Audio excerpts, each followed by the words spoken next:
نابسته مردم تاجیکستان هستید، مردم ازبکستان هستی، مردم قزاقستان هستی، مردم مسکو هستی، امریکا هستی. ای مردم، اتقوا ربکم. این خدایی که خالق شماست، از این بترسید، از این بترسید.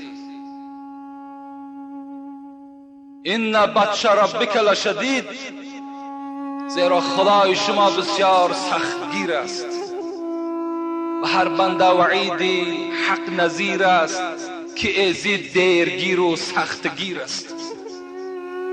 این خدای ما و شما مخلوق مهلت می دهد، شاید که روز از روزها به خود بیاید و تأکید می کند از من بترسید، از من بترسید. در قرآن، در بسیاری آیت های قرآن یا ایها الناس اتقوا ربکم ذکر می شود. ای مردم، از خدا بترسید.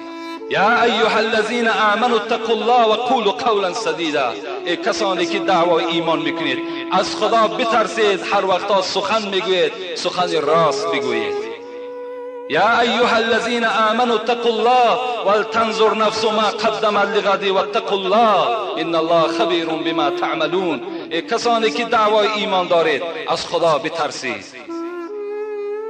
و برای روز فردای خود تیاری ببینید. واتقوا الله، باز تأکید میکند خدا، از خدا بترسید، زیرا خدا از همه اعمال شما درکدار است. در دیگر آیت قرآن و ایای فرحبون. ای مردم، فقط از من بترسید، دیگر از هیچ کس نترسید. وقتی شما از من ترسیدید، همه از شما میترسد.